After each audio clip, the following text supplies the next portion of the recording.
大家好，欢迎你来到 CHI 214的频道，我是高老师。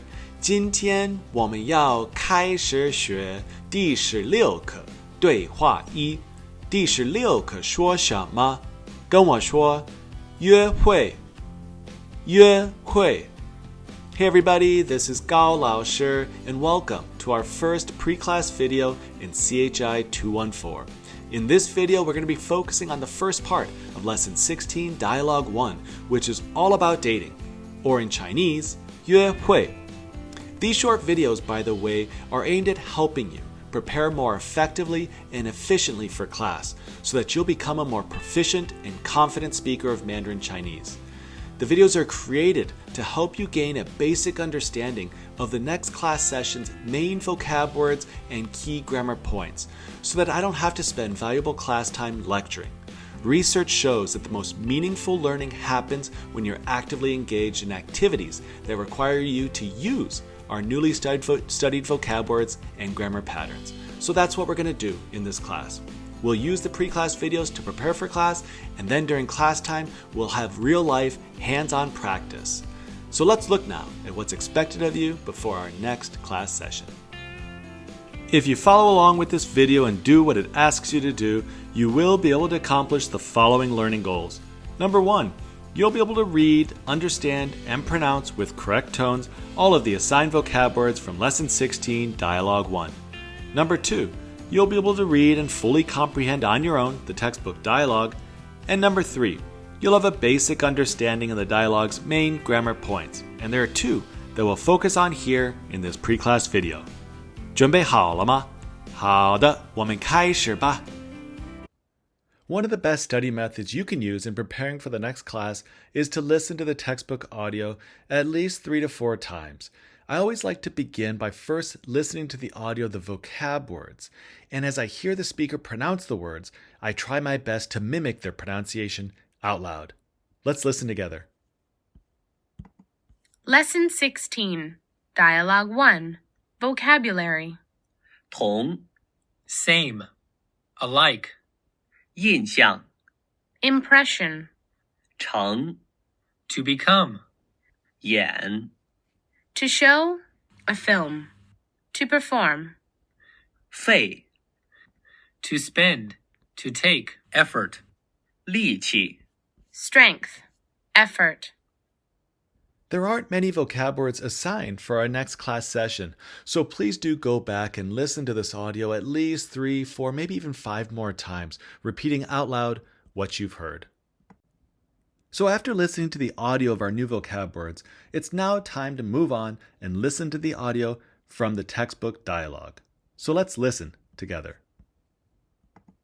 Lesson 16, Dialogue 1, Seeing a movie. 王鹏跟李友在同一个学校学习，他们认识已经快半年了。王鹏常常帮李友练习说中文，他们也常常一起出去玩，每次都玩得很高兴。李友对王鹏的印象很好，王鹏也很喜欢李友，他们成了好朋友。这个周末学校演一个中国电影，我们一起去看好吗？好啊，不过听说看电影的人很多，买得到票吗？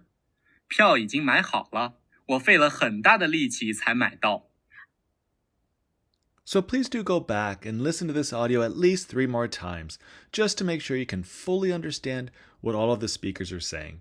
You may also find it helpful to pause the audio after every speaker and then try your best to repeat out loud what they've just said. As a reminder, in addition to using these pre-class videos to listen to the audio from your textbook, you can also access these audio files directly via Canvas. To do this, all you need to do is log into Canvas, click on CHI 214-1001. On the left-hand side of your screen, you're going to see a Files tab. So let's click on that Files tab, and then this is the screen you should see. A couple of folders should pop up. One of the folders is labeled Textbook Audio.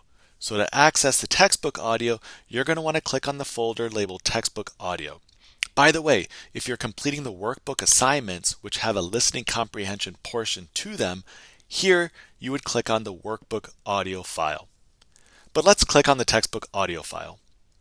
So once you've done that, what you'll see is that several folders will open up. A folder for each of the chapters we'll be covering this semester.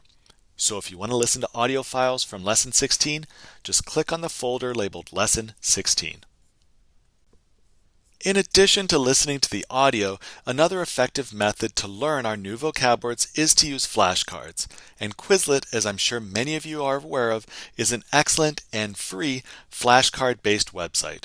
All you need to do to start practicing our new vocab words from Lesson 16, Dialogue 1, Part 1 is to scan the QR code on the screen here or click on the link in the description section of the video. Now let's turn to look at the first grammar point from Lesson 16, Dialogue 1, and this is how it appears in the textbook. 他们也常常一起出去玩，每一次都玩得很高兴。What we want to focus on here is the descriptive complement de. So in this lesson, descriptive complements are used to describe the state of the subject while performing an action or resulting from an action. 比如说，我跟妈妈聊得很高兴。我跟妈妈聊得很高兴。So here we're using the descriptive complement de to describe the state of the subjects while performing the action of chatting. So the subjects here being 我 and 妈妈. And what is the state of these subjects? They are 很高兴, happy. Notice here, as well as in the example from the textbook, that when the complement is an adjective, it's often preceded by 很, 非常, or 特别。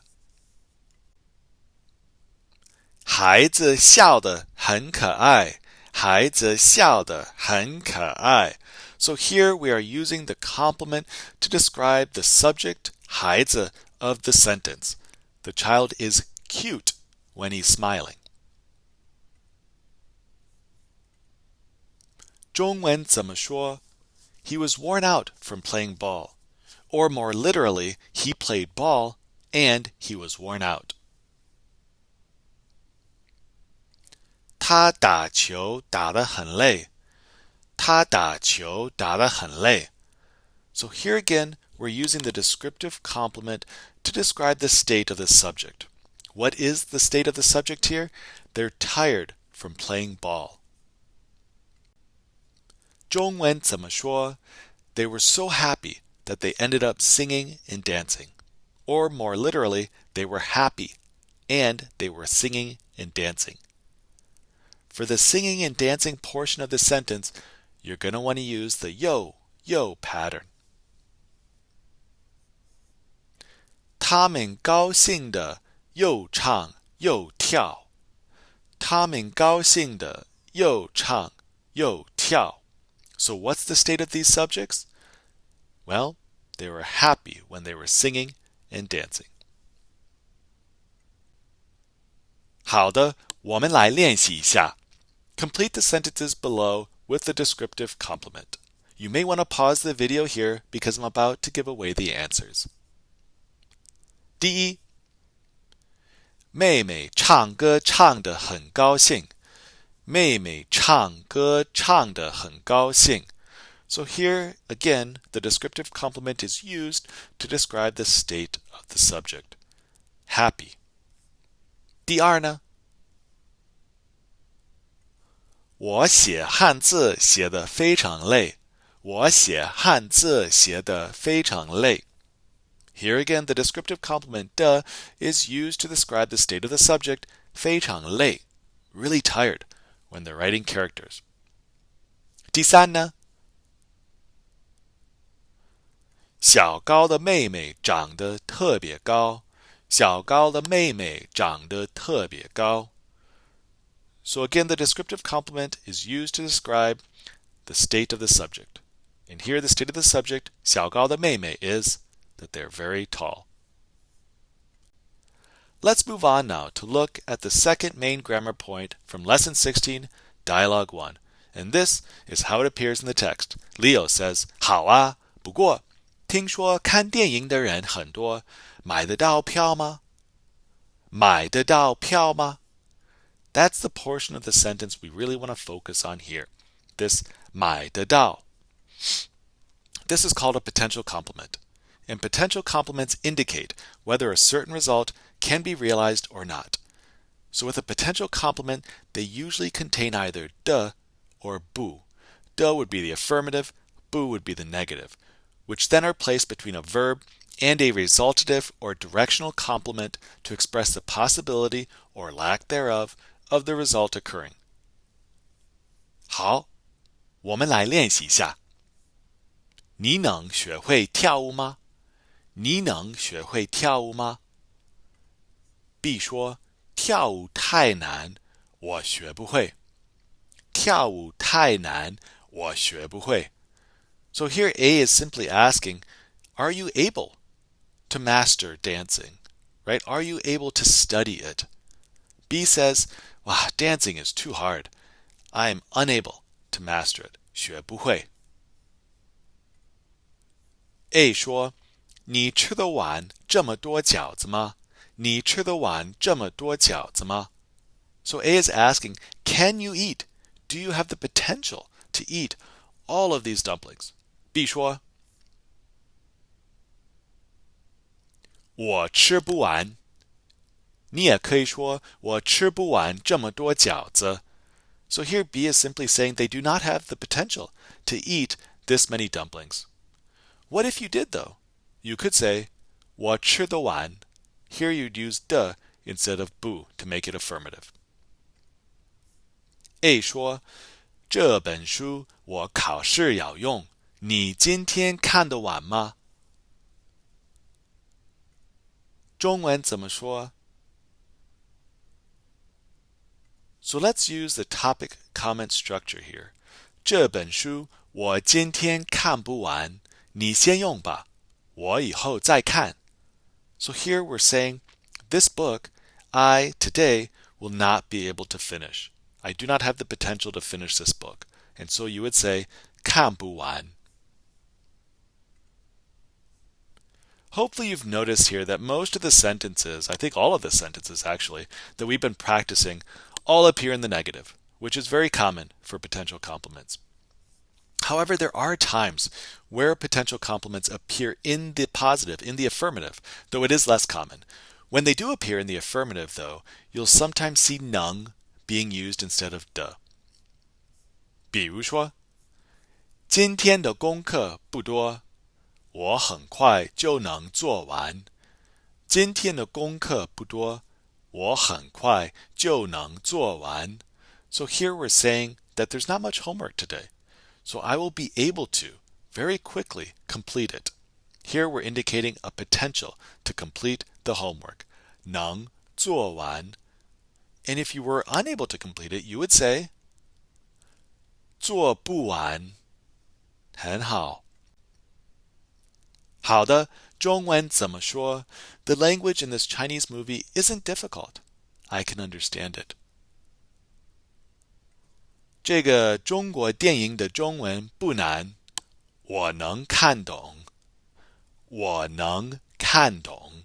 Again, the potential complement here, 能看懂, is indicating our ability to understand this movie.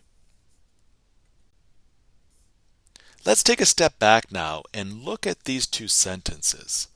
The first one, 我不能买电影票. The second, 我不可以买电影票. Now remember, potential complements are used to indicate the possibility of an action. Are these two sentences using potential complements? No. Hopefully you remember that 不能 and 不可以 express the idea of not being allowed, perhaps because of external conditions. Someone's not allowing you to do this. If we want to rephrase this by using a resultative complement, we could say 我买不到电影票。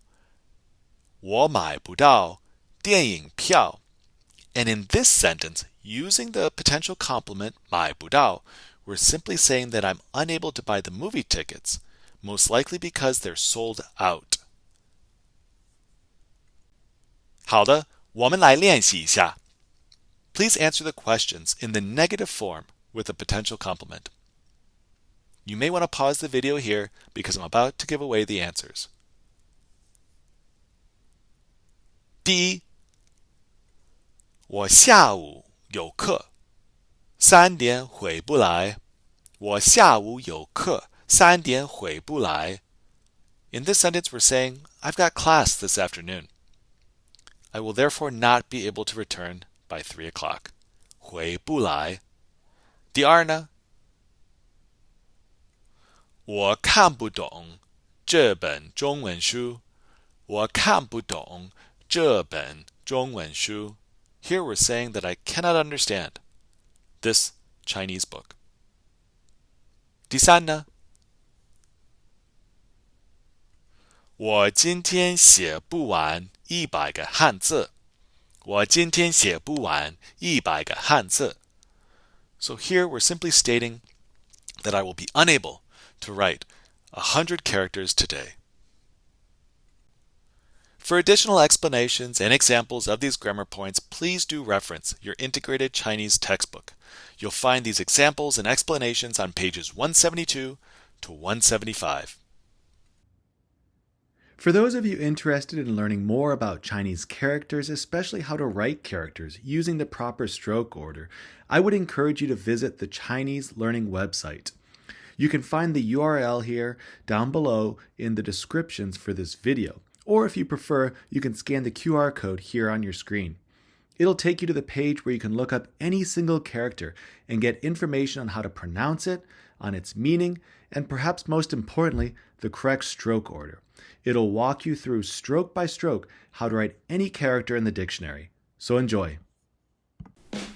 And finally, once you feel comfortable with the new vocab words, characters, and grammar points from the first part of Lesson 16, Dialogue 1, don't forget to take the pre-class practice quiz in Canvas before our next class session. 好的，谢谢大家，下次见，拜拜。